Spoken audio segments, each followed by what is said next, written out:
प्रिय विद्यार्थियों, आज हम ध्वनि विज्ञान, स्वनिम विज्ञान और स्वनिमों की विशेषताओं पर चर्चा करेंगे। भाषा के वैज्ञानिक अध्ययन को भाषा विज्ञान कहते हैं। वस्तुनिष्ठ ढंग से भाषा के सभी पक्षों पर विचार किया जाता है भाषा विज्ञान के अंतर्गत। तो भाषा विज्ञान की अनेक शाखाएं हैं, जैसे वाक्य विज्ञान, रूप विज्ञान, अर्थ विज्ञान और ध्वनि विज्ञान। ये तो प्रमुख हैं ही, इसके अतिरिक्त भी अन्य शाखाएं हैं। हमारा विषय आज का ध्वनि विज्ञान तक ही सीमित रहेगा। ध्वनि विज्ञान अगर आपसे कोई पूछे तो आप क्या परिभाषा देंगे? कहिए, मनुष्य के द्वारा प्रयत्नपूर्वक उच्चरित ध्वनियों का वैज्ञानिक अध्ययन ध्वनि विज्ञान है। भाषा की मूलभूत इकाई है ध्वनि। ध्वनि से शब्द बनते हैं, शब्द से पद बनते हैं और पद से वाक्य बनते हैं। इसी ध्वनि विज्ञान के विषय में मैं आपसे विस्तार से चर्चा कर रहा हूँ। ध्वनियाँ कितने प्रकार की हैं? स्वरतंत्रियों के तनाव अथवा शैथिल्य का ध्वनियों पर क्या प्रभाव पड़ता है? ध्वनियों के उच्चारण में प्रश्वास क्या भूमिका अदा करता है? जैसे अगर मैं क बोला, अब इस क पर अगर मैं प्रश्वास का झोंका लगाऊंगा तो बनेगा ख, महाप्राण ध्वनि बनेगी। ये सब भी इसके अंतर्गत आएगा। अगर प्रश्वास स्वर तंत्रियों से रगड़ खाता हुआ निकलता है तो जो ध्वनियाँ उत्पन्न होती हैं उन्हें घोष ध्वनि कहते हैं। और जिन ध्वनियों के उच्चारण में प्रश्वास रगड़ खाकर नहीं निकलता स्वर तंत्रियों से, उन्हें हम अघोष ध्वनियाँ कहते हैं। इसका विवेचन भी ध्वनि विज्ञान के अंतर्गत आपको करना पड़ता है। कोई ध्वनि नासिक्य कैसे हो जाती है? नासिक्य वे ध्वनियाँ हैं जिनके उच्चारण में पूरा प्रश्वास नाक से निकलता है, मुख विवर में आने का मार्ग बंद हो जाता है। ये पांचों जो व्यंजन वर्ग हैं, क ख ग घ ङ च छ ज झ ञ, तो ये पांचों व्यंजन वर्ग की जो पांचवी ध्वनि है वह नासिक्य ध्वनि है। इसके बाद ध्वनियों का वर्गीकरण। ध्वनियाँ दो प्रकार की, एक स्वर और दूसरे व्यंजन। स्वर ध्वनियाँ वे हैं जिनके उच्चारण में प्रश्वास मुख विवर से बिना किसी बाधा के निकलता है। और व्यंजन वे ध्वनियाँ हैं जिनके उच्चारण में प्रश्वास किसी न किसी प्रकार की बाधा का सामना करता है। जब मैं आपसे कहता हूँ किसी न किसी प्रकार की, तो मेरा तात्पर्य है एक बाधा तो इस तरह हो सकती है कि आपने दोनों ओंठों को मिलाया और फिर झटके से श्वास को छोड़ा और आपने ध्वनि का उच्चारण किया प। इसमें तो इसके उच्चारण में आपने उसको वास्तविक रूप में ओंठों को मिलाकर प्रश्वास को रोका था।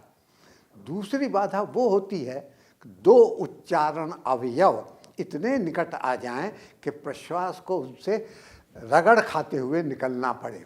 जैसे श, यह आपकी जो ध्वनि, ये दूसरे प्रकार की रुकावट है जो व्यंजन में आती है। फिर इसके बाद हम ये देखते हैं कि स्वर जो हैं वे कितने प्रकार के हैं। स्वर संवृत होते हैं, स्वर विवृत होते हैं, स्वर अर्ध संवृत होते हैं, अर्ध विवृत होते हैं। हम ये भी इसमें अध्ययन करते हैं कि स्वर की विशेषताएं क्या हैं। स्वर का उच्चारण देर तक किया जा सकता है। जैसे आपने कहा पी, तो जब तक आपके सांस है तब तक आप पी का उच्चारण कर सकते हैं ई की वजह से। तो ई ने प व्यंजन को अक्षर बना दिया है, अर्थात इसका उच्चारण देर तक किया जा सकता है। फिर सारे स्वर घोष होते हैं। जितने भी स्वर हैं उनमें प्रश्वास स्वर तंत्रियों से रगड़ खाता हुआ निकलता है, इसलिए वो घोष हैं। इसके बाद हम व्यंजन के वर्गीकरण की बात करते हैं। व्यंजन का वर्गीकरण करने के कई आधार हैं। एक तो आधार है प्रयत्न के आधार पर।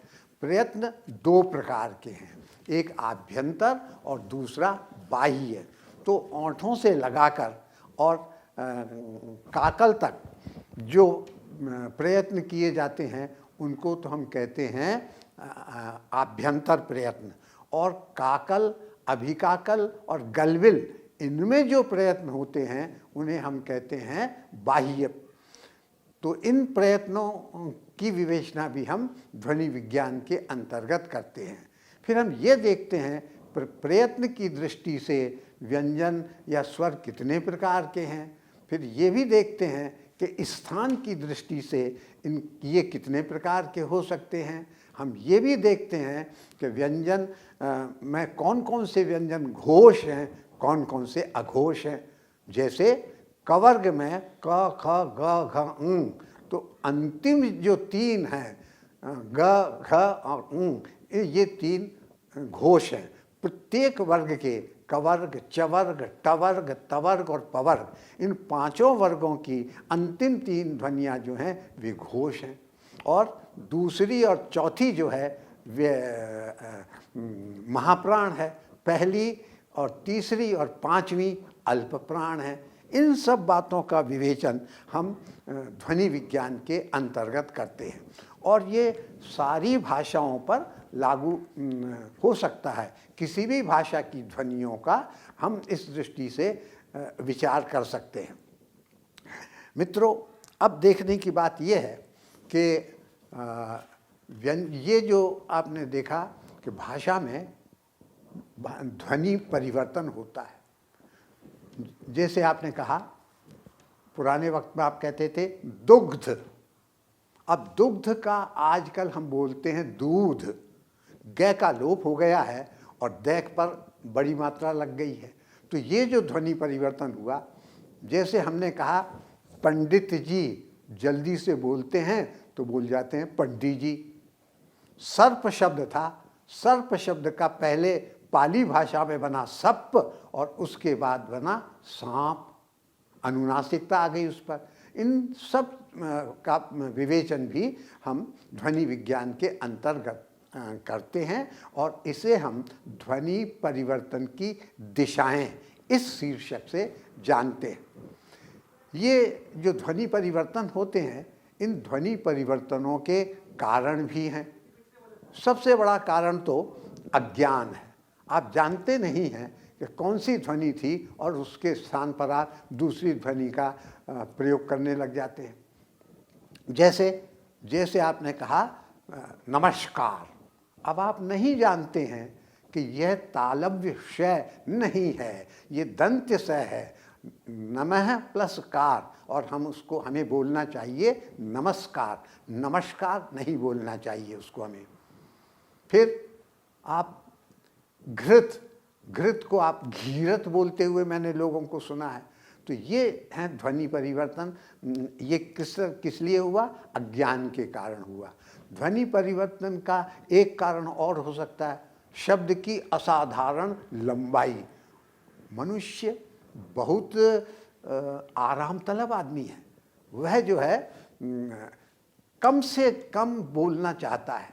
अब जैसे उपाध्याय, अब उपाध्याय शब्द लंबा है, घिस करके यह शब्द जो है झा बन गया, और झा करके और ओझा बन गया। तो उपाध्याय से ओझा बना, वो भी घिस करके फिर झा रह गया। तो ये असाधारण लंबाई के कारण भी होता है। कभी कभी ये भी होता है कि अर्थ को स्पष्ट करने के लिए ध्वनि जो है वह परिवर्तित हो जाती है। तो ध्वनि परिवर्तन के ये कारण हैं, इनका विवेचन भी हम ध्वनि विज्ञान के अंतर्गत करते हैं। अब जो बात मैं आपसे कहने जा रहा हूँ वो स्वनिम भी, ये जो इतनी बातें ध्वनि विज्ञान की हुई, ये किसी भी भाषा पर लागू हो सकती हैं। किसी भी भाषा का अध्ययन आप इस ध्वनि विज्ञान के आधार पर कर सकते हैं, भाषा की ध्वनियों का। अब जरा ये देखिए, मैं एक शब्द काम में लूँगा आपके सामने, वितरण। इस वितरण को अच्छी तरह से आप समझ लें। एक शब्द है, उस शब्द की किसी ध्वनि के आगे या पीछे कौन सी ध्वनि आ रही है, इस बात का अध्ययन इस वितरण कहलाता है। जैसे मैंने कहा शंख, श के आगे क ख ग घ ङ, ये ङ आया और उसके बाद फिर ख आया, तो ये जो क ख ग घ ङ है, इन का वितरण क्या हुआ कि इसके बाद में कवर्ग की ध्वनि ही आती है, दूसरी ध्वनि नहीं आती। जैसे आपने कहा पंच, तो प और उसके बाद आप लगाएंगे यहाँ पर च की पंचम ध्वनि कौन सी है, च छ ज झ ञ। ये जो मैं उच्चारण कर रहा हूँ, ये जो अंतिम 5 नासिक की ध्वनियाँ हैं, इनका ये मैंने अपने आदरणीय गुरुदेव रविन्द्रनाथ जी श्रीवास्तव से सीखा था। उन्होंने बताया था। हम लोग तो इसको ठीक ढंग से नहीं बोलते, क ख ग घ ङ नहीं, च छ ज झ ञ, ट ठ ड ढ ण और त थ द ध न, प फ ब भ म। यह है इनका सही उच्चारण। तो जब मैंने पंच कहा तो प और उसके बाद मैं लिखूंगा य और फिर उसके बाद लिखूंगा च। आपने देखा कि ये के बाद कौन सी ध्वनि आई, चवर्ग की। जिस वर्ग का ये पंचम वर्ण है वो ध्वनि वहाँ पर आती है। तो एक निश्चित बात है, हमने ये जान लिया कि कुछ ध्वनियाँ ऐसी हैं जो एक निश्चित परिवेश में आती हैं और वे अन्यत्र नहीं आती और एक के स्थान पर दूसरी नहीं आ सकती। जैसे शंख में न आया था, इसमें आपके पंच में यह आया था, चंचल में जैसे ये आता है, उसी तरह से आते हैं। न की जगह यह नहीं आ सकता या उसकी जगह न नहीं आ सकता। दंत, दंत में तय के पहले न ही आएगा और कोई ध्वनि नहीं आ सकती। तो एक तो वितरण है ये, जहाँ पर एक ध्वनि के स्थान पर दूसरी ध्वनि नहीं आती। इस प्रकार के वितरण को परिपूरक वितरण कहते हैं। अब दूसरा वितरण देखिए आप। दूसरे वितरण में आपने क्या होता है कि एक ध्वनि दूसरी ध्वनि के स्थान पर नहीं आती, और अगर आती है तो वह अर्थ में परिवर्तन कर देती है। जैसे मैंने कहा रानी, तोड़िए इसको, र प्लस आ प्लस न प्लस ई बना रानी। 4 ध्वनियाँ इसमें हैं। अब मैं सिर्फ र की जगह क कर देता हूँ, तो कानी क्या बनेगा, क प्लस आ प्लस न प्लस ई। तो ऊपर के शब्द में जो ध्वनियाँ हैं उसमें और नीचे वाले शब्द की ध्वनि जो ध्वनियाँ हैं उनमें सिर्फ एक लघुतम ध्वनि का अंतर है। तो एक लघुतम ध्वनि का परिवर्तन हुआ और शब्द का अर्थ बदल गया। आपने कहा कि जैसे पानी, और एक आपने फिर कहा रानी। सिर्फ पानी के 4 ध्वनियों में से एक लघुतम ध्वनि पे, उससे छोटी ध्वनि नहीं हो सकती, उसमें के स्थान पर आपने र किया है और शब्द के अर्थ का परिवर्तन हो गया। इस प्रकार का जो ये वितरण है, इस वितरण को हम कहते हैं परिपूरक वितरण की बात मैंने आपको की। और ये दूसरा वितरण मैंने आपको बताया, इसे हम कहते हैं व्यतिरेकी या विरोधी। अर्थात एक ध्वनि के स्थान पर दूसरी ध्वनि नहीं आती और अगर आती है तो अर्थ में परिवर्तन कर देती। तीसरे प्रकार का वितरण है कि ध्वनि कहीं भी आ सकती है और अर्थ में परिवर्तन भी नहीं करती। इस प्रकार के वितरण को मुक्त वितरण कहते हैं। तो वितरण 3 प्रकार के हुए।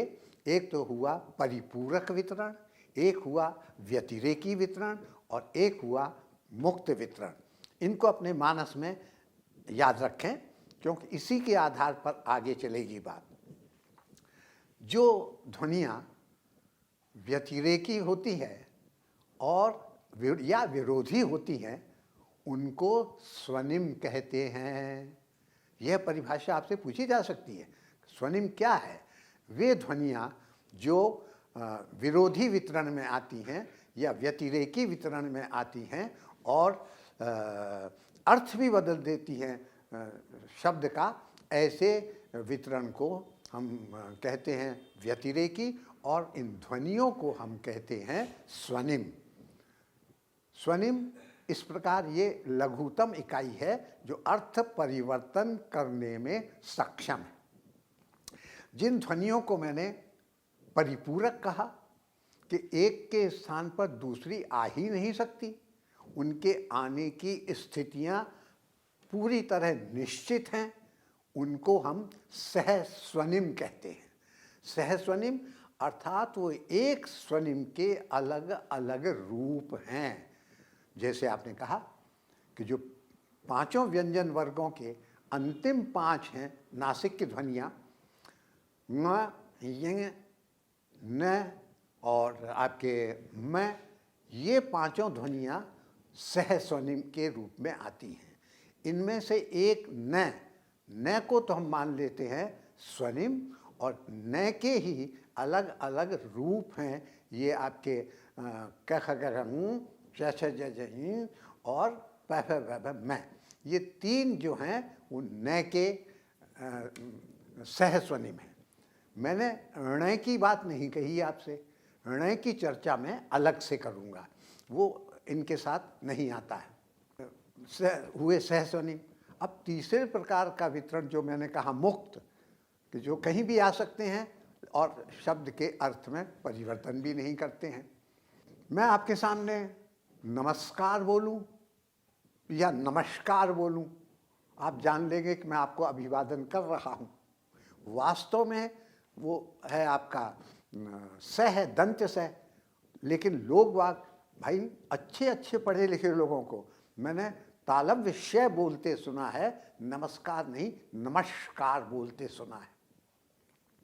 और क्या कहूँ आपको, अनेक विश्वविद्यालयों के वाइस चांसलर्स को भाषण देते समय विश्वविद्यालय बोलते सुना है।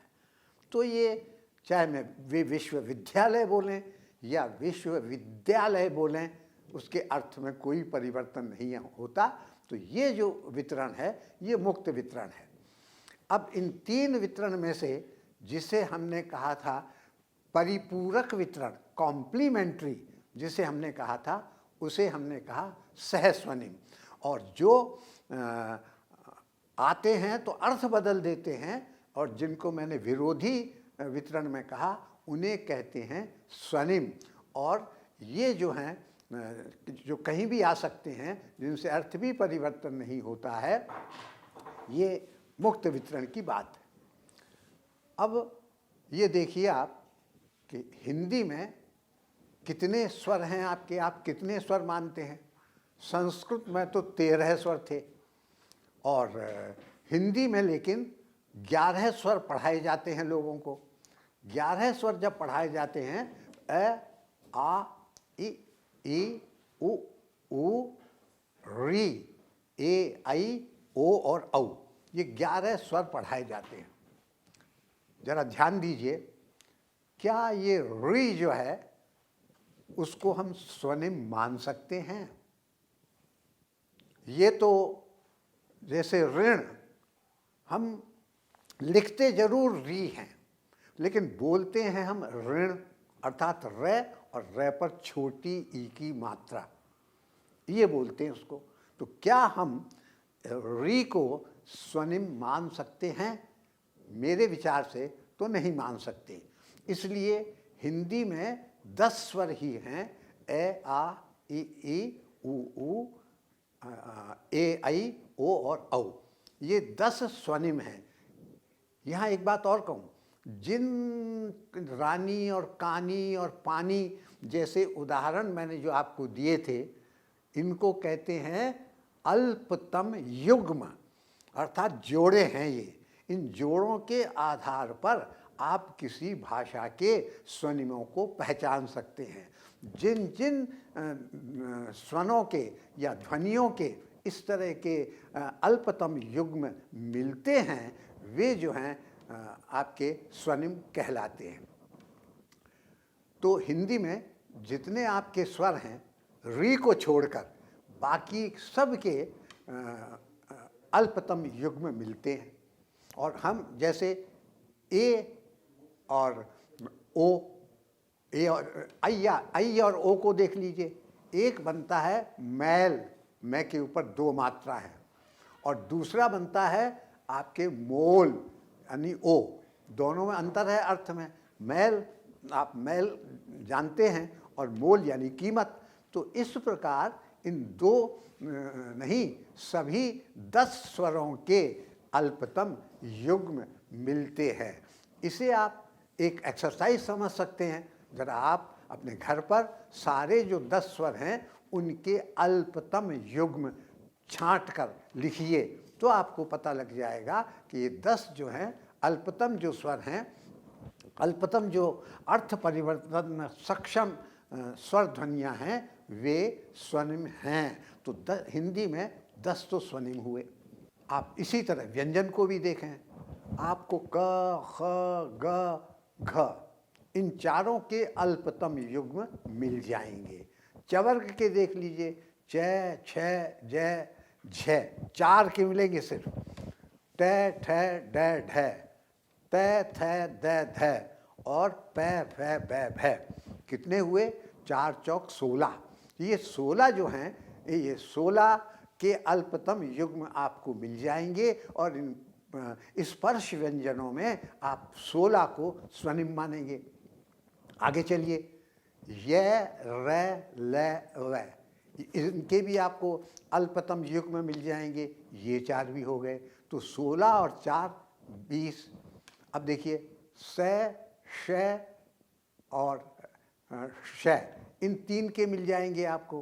तो 3 के जब ये मिल जाएंगे तो हुए आपके 19।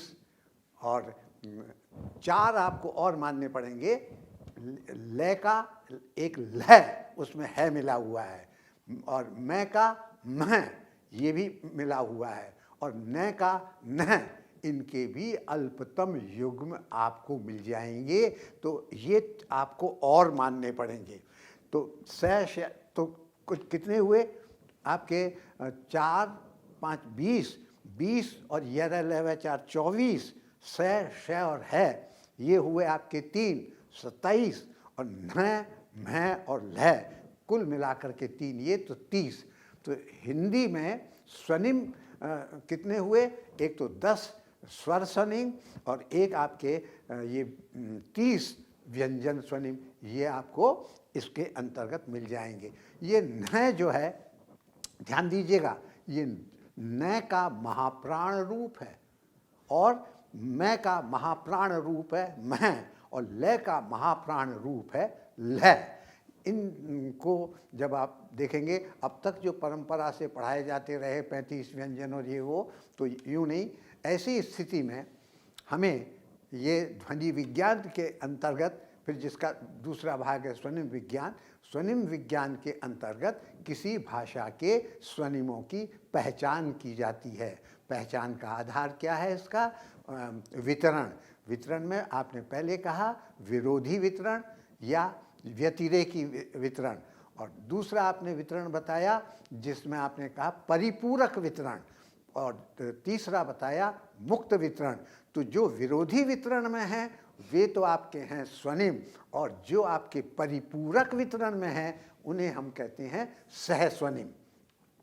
सहस्वनिम के संबंध में जरा विचार और ढंग से करना चाहिए, क्योंकि जब तक सहस्वनिम अर्थ में परिवर्तन नहीं करता है और स्वनिम अर्थ में परिवर्तन करता है, और मुक्त वितरण में इस प्रकार का कोई बंधन नहीं है, इन चीज़ों को संभालते हुए, इन बातों को ध्यान में रखते हुए ध्वनि विज्ञान अपने क्षेत्र में कार्य करता है। इसे आप भली भांति समझ लें। धन्यवाद।